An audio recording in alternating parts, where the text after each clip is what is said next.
Hello, welcome everyone. Thank you. This is episode 5. I'm here with my good friend Cameron Stryland from Stryland Painting. I'm super excited to have you today, bro. Thank you for having me. Anytime. Looking forward to it. Yeah, me too. We talked about it for a bit. We tried setting it up. I'm glad we could do it now in the new year, 2023. Crazy to think about. But yeah, so how are things going with you and your company? Business is going good. We're trying to expand, trying to keep growing, right? Mm-hmm. We recently moved into a new shop. Yeah. So that's been exciting. Thank you. Yeah. Congrats. Big process for sure. Yeah. I mean, it's been a slow process, but at the same time, trying to grow as fast as we can without, stepping too far. Right. You got to walk before you can run. But exactly. Yeah, can't complain too much. Yeah. For sure. So how's it been for you with the company? Going through, let's say, the past couple of months with the holidays and before the holidays. How have things been? So it's been a little slower than usual, right? Because our biggest thing now through the winter is cabinetry. So we're going into people's houses, we're taking their cabinets off, we're working in their house for about a week. And obviously nobody wants you there over the holidays. So we shut down for the second half of December. Okay. And then this first week of January has kind of been picking things back up. Nice. Moving to the new shop as well, so we ended up keeping pretty busy. But up until then, it was pretty busy. The fall months, the winter months, it was kind of a rush to get it done before Christmas, and then for sure, Christmas hit, so we had a bit of downtime too. Yeah, because I'm sure in the renovation industry, they want it right away. Well, that's the thing. You call someone and they're like, "Yeah, how soon can you do it?" And answer 90% of the time is, "Well, how soon can you do it?" So that's a good answer. You try to adapt and help everyone out, but at the same time, you want to say, "Listen, we can only do this to a certain level. We can't be doing 10 jobs a day." It takes time to actually get done. And if people want it done right, they're looking at our work, they see we do a good job, they're willing to wait the extra month or two or whatever it takes to get the job done right. That's how it should be, for sure. Yeah. You don't pay for quick, you pay for quality. Yeah, a little bit of both, right? Like you can't tell someone, "Hey, we're going to come next year." But yeah. For sure. Yeah, I'm sure like with a lot of organization aspect of it, having a lot of people in 1 week, a lot of clients wanting to do the same thing in 1 week, it takes time, takes material, 100%. Takes inventory, and it's not easy to schedule everyone in when everyone wants a rush done. Can you come today? Can you come tomorrow? Yeah. So I give you a lot of props for that because it's not easy to deal with. Yeah, we try. Yeah, I bet. Yeah. So we just started talking. I was saying congrats about your new shop. So tell me, how did the whole operation, how did that come about? What made you want to get into that? So the cabinetry as a whole or the new shop? However you want to go about it, man. So I guess the cabinetry kind of started as we were originally an exterior painting company. So we specialized, back when I guess we'll take it from the beginning. Back when I started, it was a local thing. Yeah. I was pretty young, so I didn't have the ability to go too far. It was kind of neighborhood. I started doing flyers on people's doors. Mm-hmm. Original thing was fences and decks. Okay. So we were the guys in your neighborhood who do fences and decks. We'll give you a great price, and you got some hardworking young guys, right? Yeah. And we started building up from that. Once we could start marketing to a wider audience, start spreading around the GTA, surrounding areas, whatever. And then it got to the point that it was like, okay, this isn't anymore just a startup what we're doing. This is a full-time thing. And obviously with Canadian weather, you're not going to be spraying someone's fence or deck, in the middle of December. So unless you're wearing snow pants. Well, even then, I mean, the paint's not going to be sticking. So there's people who would still ask for it, right? Because everyone wants it done next day. Yeah. But at that point, then it's just bad on your reputation. So you don't want to do that to yourself. You start thinking, it's like, okay, well, what do you want to do? And we did a lot of interior for a while. Nice. Wall painting, whatever. Good. It's an okay industry, but I prefer the more fine finish. So more of delivering that high quality finish, something special rather than, I feel like interior wall painting, a lot of people can pick up a brush, pick up a roller and do it. Yeah. And we want it to be a little bit more specialized. So for sure. We started doing cabinetry, started small, working with previous clients. Cool. And then once we really learned the industry, that's when we started expanding. Took some time. Cool. Right from the beginning, we started with the best material you could, best application methods. We took everything in a way that was, we're going to be doing this the best right off the bat. For sure. So that it doesn't come back and bite us in the ass. So 100%. it was a bit of a working process to learn that. Obviously, have all our guys get trained on doing that as well. But the second that started going, and we felt we could deliver, a 10 out of 10 quality finish. Yeah. It was okay. This is go time. So started working with our old capacity. We had about the capacity to do about 3 kitchens a week, and eventually it just got to the point that our schedule was, 4 or 5 months out. Wow. And good for you. Obviously we needed more space. So For sure. we upsized. That's when the shop came into play. Nice. We decided, let's take that leap of faith. We're swamped with business. We want to be able to help out as many people as we can and also grow the business. Yeah. And that's when we moved into this new shop. So Yeah. started looking at opportunities. This shop is now 3,000 square feet. So Beautiful. we have probably the ability to do 8 to 10. Got Beautiful. to still figure that out with all the capacity. Obviously, you don't know until you know. For sure. But I'm confident we can do at least 8 kitchens a week, which is Wow. more than double what we were doing before. So it's Wow. a good opportunity to kind of reduce the waiting times, like we said as well. Everyone wants it done right away. Yeah. Being able to say, hey, yeah, we're swamped, but we can still do your Still project fit in you a month. Yeah. It's a good way to keep those clients happy. Someone who's going to return, someone who actually appreciates that you're being comparable as well. And you're not just saying, sure. hey, here's my price 5 months down the line. You're not going to win a job that way. 100%. So. For sure. And I think even in many industries like that, if you commit to a customer or a client and say, yeah, we're going to do it, but you don't get back to them and you don't show that you're still interested in helping them out, it doesn't look good on the company side. It doesn't look good for your brand, for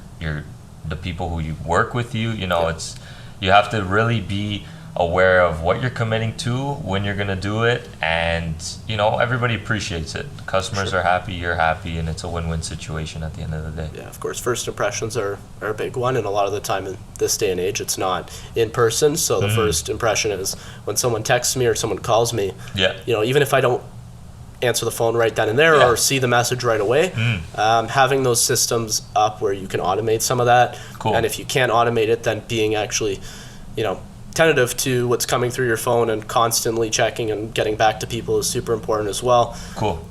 If someone reaches out and you can reply within a minute or an hour, your chances of closing that job goes from 10% to 50%. Yeah. And the constant theme I get when I walk into someone's house for a quote, after replying to them quick, scheduling a meeting quick, showing up on time, a lot of the people say, well, I reached out to 5 different companies, but you and this other guy were the only people who showed up. See, look at that. Wow. There you go. Those other 3 companies, even if they are busy, they're not going to get that job. There's no point of spending that money on marketing if you're not going to capitalize on the opportunity. Exactly. So. You said it right. Yeah. It's true.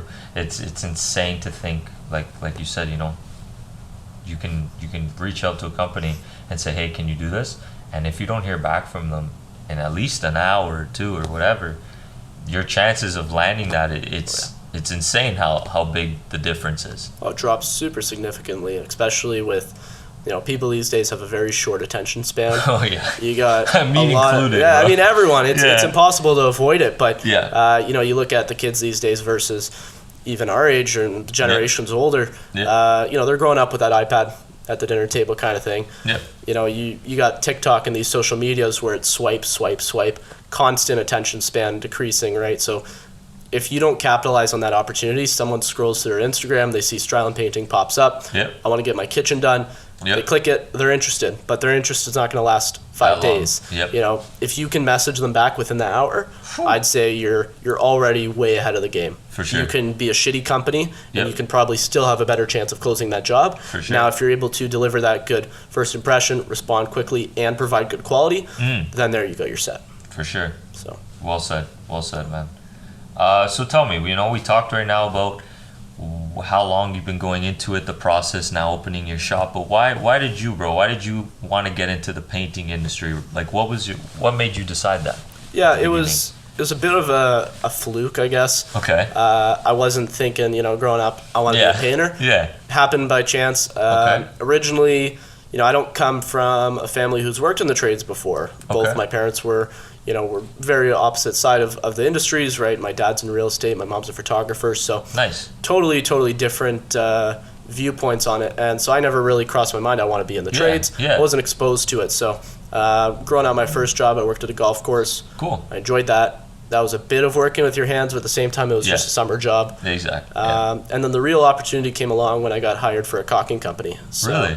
Family friend of ours came along. I don't even remember how old, but I was early teens. Yeah. You know, first real job, I guess. Went for the summer. He took me under his shoulder and he showed me how to actually work in the trades, and it was a whole different opportunity to me.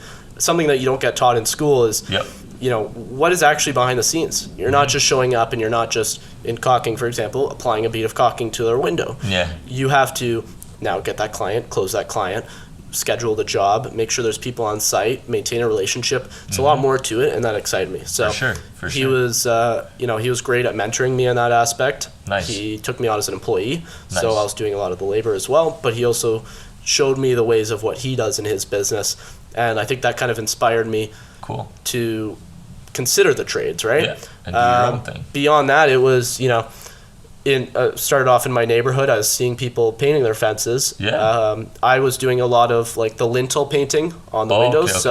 We'd go as the caulking crew. Yeah. I'd do the removal, and then once it was all done, I'd paint the little metal piece above the window. Cool. And I was kind of like, okay, well, I could probably paint their fence. You know, like I just saw people doing it. It's like, hey, that's a couple who lives on our street. Yeah. If they're doing it, I can do it. Yeah. Summer job opportunity, make a little bit of money. Yeah. Started off doing that, as I mentioned. Yeah. And then from there, I built the love of painting. Learned a little bit about the entrepreneurial side, and then as I got more experience in the painting, it was okay. You know, I enjoy doing this. I enjoy running my business. Yep. How can I succeed in this aspect? How can I make this a business rather than a summer job? Exactly. And then it just kind of kept going from there. As long as you're passionate about it, you know, whatever you do, you can grow.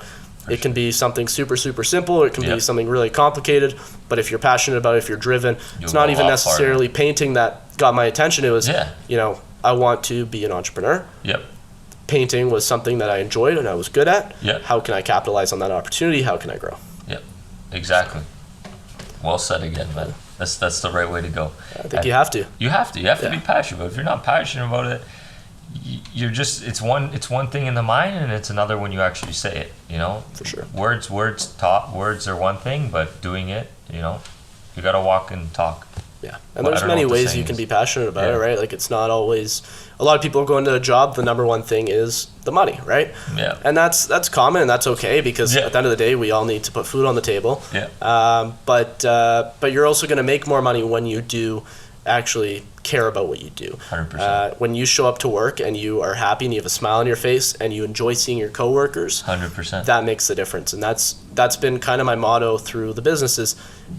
You can ask any single one of our employees. Yeah. Most of the time that they show up, not every time, because there's always the days that, you know, they didn't get good sleep or whatever, but you know, most of the days everyone walks in with a smile on their face. Sure. And the second you lose that is the second you lose your quality. You know, the second you lose the passion for doing it, that's when it starts to go down. People who never even thought about painting crossing their mind are now super passionate about the painting industry because of that feeling we can deliver, the fact that I'm passionate, the fact that every single person there is already passionate. Yep. Bringing in a new person, it's just, you know, right away you feel that enjoyment of working. Yeah. It doesn't have to be a hassle. It doesn't have to be, oh my God, my alarm went off, I want to sleep. Yeah. You know, you should somewhat look forward to it. I'm not saying it's got to be the best part of your day. Yeah. But that's by enjoying it a little bit, it makes a huge difference. Yep, for sure. Yeah. Yeah. So kind of where you're going on with the employees and that, what's like been a situation maybe with employees or with customers that kind of made you say, oh wow, like I have something here, or oh wow, maybe I shouldn't do this, or I should do this? Like, what was a big conflict or situation that helped you understand more about your industry that you're in? Well, employees is always something that you got to keep an eye on. For sure. It can go multiple ways. You can have people walk in and they can be a superstar right off the bat. Yeah. Other people need more work. Important thing is, you know, as the person who at the end of the day the responsibility falls on me, I need to make sure that I'm involved. 100%. Whether it's me physically watching every single person and being a part of the process, that's one way to do it. Now, once you start building the talent of other people and you start building their passion for the industry as well, now you have another person that can assist you with managing it. So for sure. If I have faith in someone that I believe cares about what they do, they show up to work every day on time, they have a smile on their face, they can help translate that into another employee succeeding, right? For sure. I always try to give people the opportunities, make everyone know, like, you know, it is okay to mess up, but you got to make sure it doesn't happen. So if you do mess up, take care of it. Yeah. You know, it's a thing that happens all the time. But at the end of the day, there's a ripple effect. It's not just, you know, you didn't paint something and you messed up. That translates into the client not being happy. That translates into me having problems on the back end. Takes some time for people to understand that. For sure. You know, you gotta show what you're all about before you actually put someone out in the field. For sure. So that's been 100%.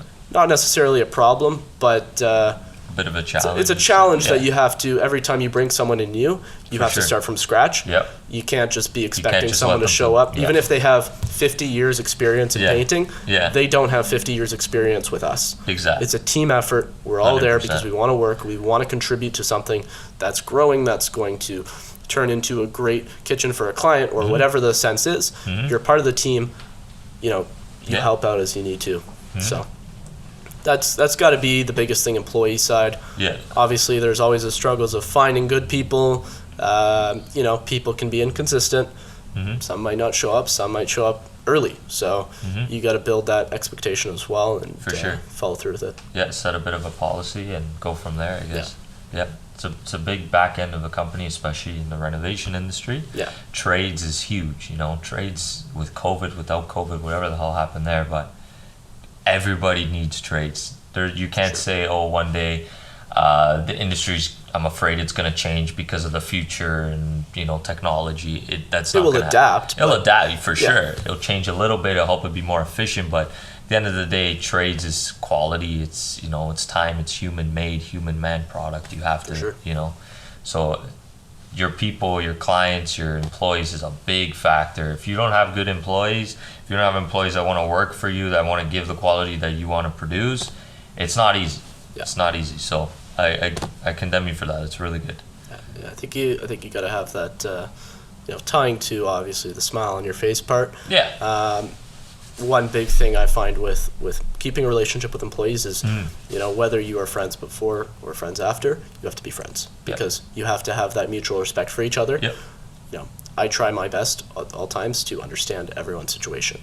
You know, if you have commitments that you got to make, I want to be flexible. But at the same time, when I ask that, you know, you help me on a Saturday or whatever, help me be flexible. And I think a lot of relationships these days, especially big corporations and offices, people show up, they're 9 to 5, and, you know, if their employer asks for another 2 hours, they don't want to give it, but because they're not given that same respect back. For sure. So if whatever I can do to show them that, like, hey, I'm not taking, I want to contribute to you, I want to help you get where you need to go. You know, you need a favor on the weekend, I'm happy to help you from me, you know, and at the same time I respect that when I'm in need of something that is a little bit greater than your position, that you step up because you are passionate about what you do and because we have a mutual respect, that we both respect each other. We've built a friendship, we've built a relationship, and when you have that trust with people, it goes a long way. I know that when my guys are on site and I'm not there, you know, I'm not seeing it firsthand, but I know that in the back of their mind, they're looking at their shirt, they see Stryland Painting on it, they know that this is a team effort. Whatever they do, good or bad, is going to reflect on me, is going to reflect on the company as a whole. And that's super important. 100%. And they know that, you know, and that it's needed, especially like you're saying with big corporations. You're 9 to 5, you're a number at the desk, whether you appreciate it or you don't. They don't want to do more than what they're told. They don't want to do more than what they're given unless there's, I don't know, some sort of compensation given at the time.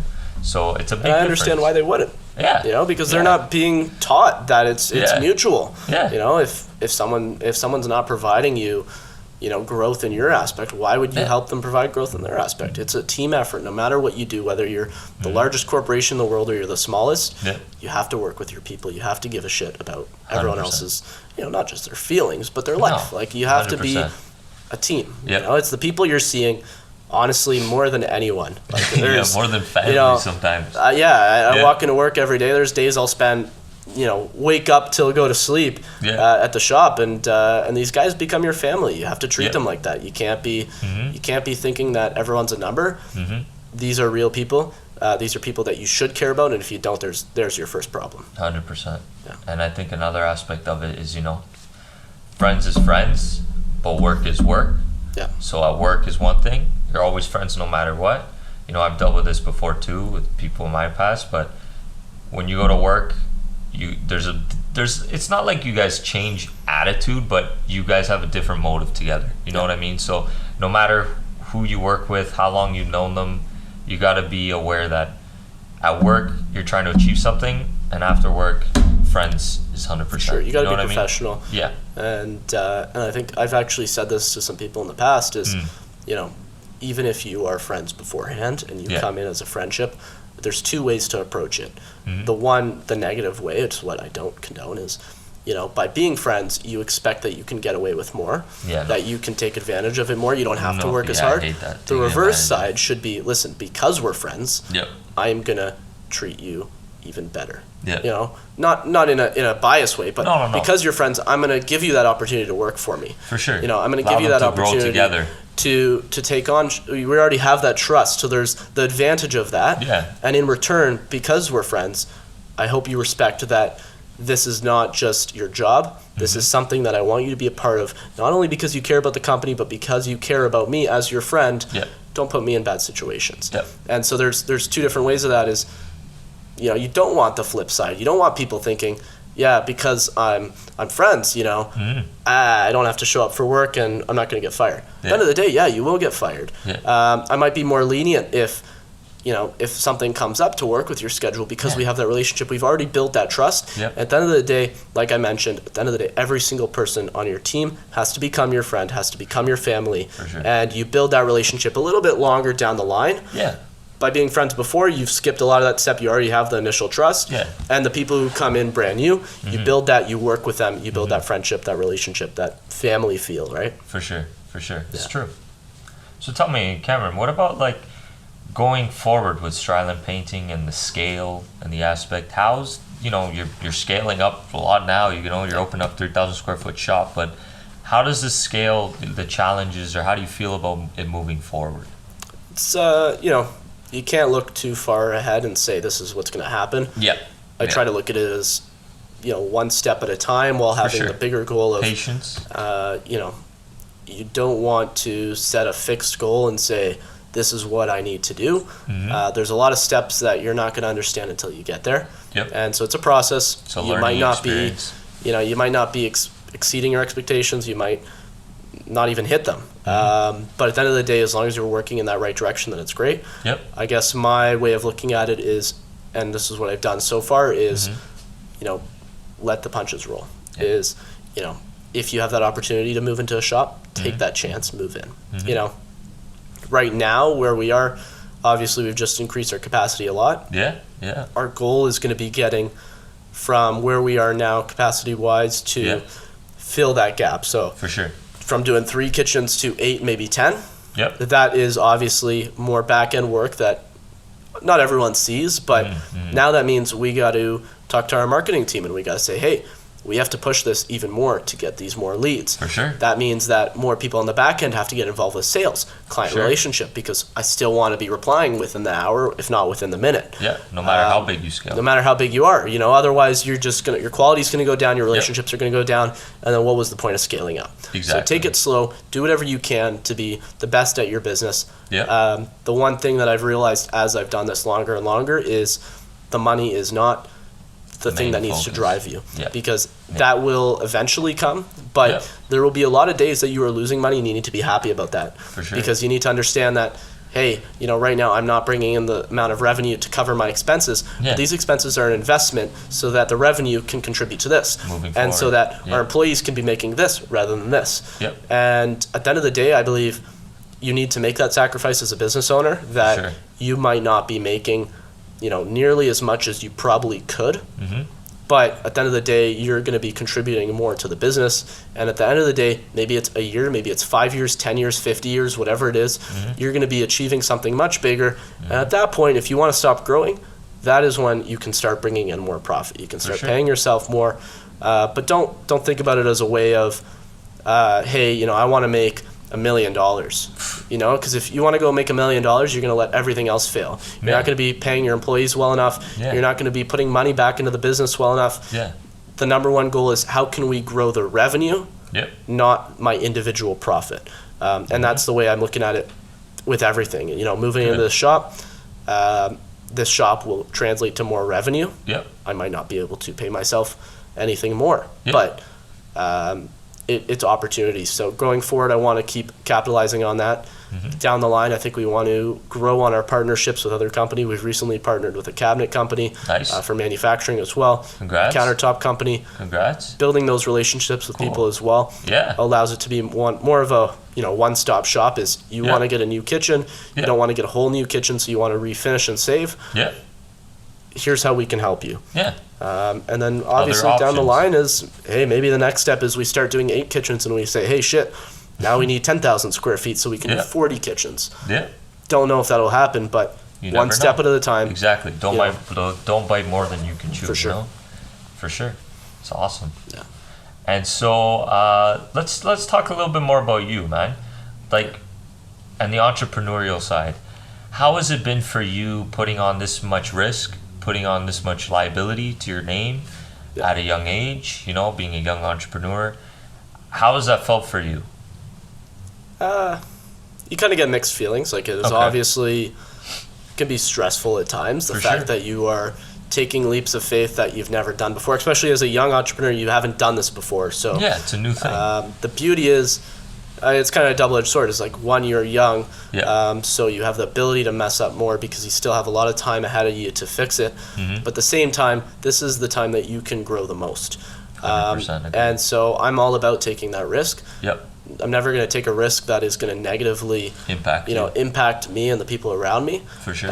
But when it's, hey, move into this new shop, that is an opportunity I want to take. And you never know going into it that it will work or not. The only thing I can say is if you put your all in, if you are passionate about it, you will succeed.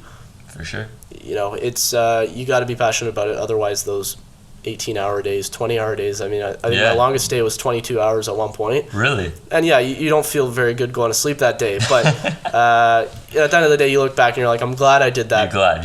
It's worth it at the end of the day. There's the thing is it's a lot of stress. It's a lot of time.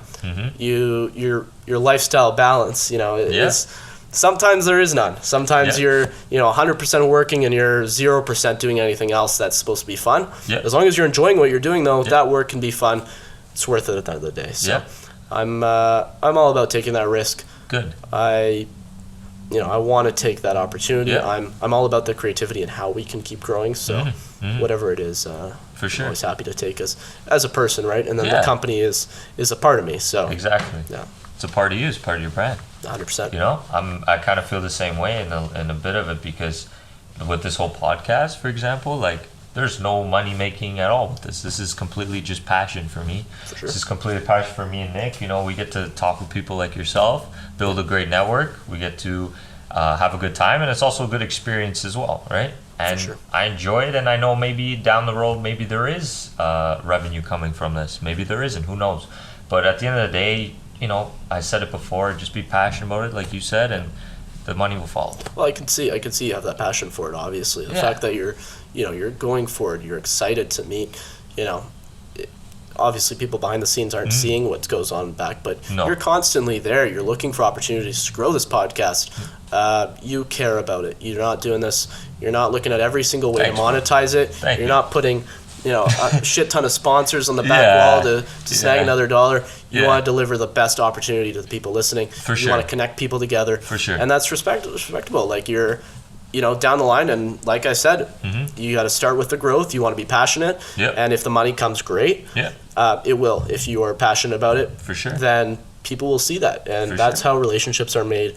Nobody goes into a relationship with someone who is just focused on the money and phony about it. Exactly. You gotta be passionate, and I can tell that. And thank you, bro. It's appreciate it. Likewise. Respect that, right? Yeah. Likewise, honestly. I think that's one of the main things, like when we sat the other day, we had coffee a couple of weeks ago. That was one of the biggest things. Like, I know we get along in that aspect because we kind of think the same way. And I appreciate that because, you know, some people do, some people don't, and that's okay.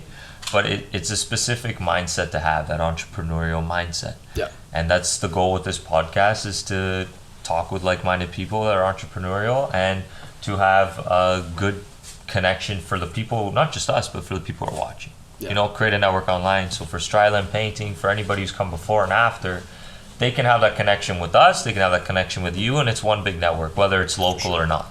Oh, yeah. You know, at the end of the day, you know, we don't want to limitize ourselves like you are, you know.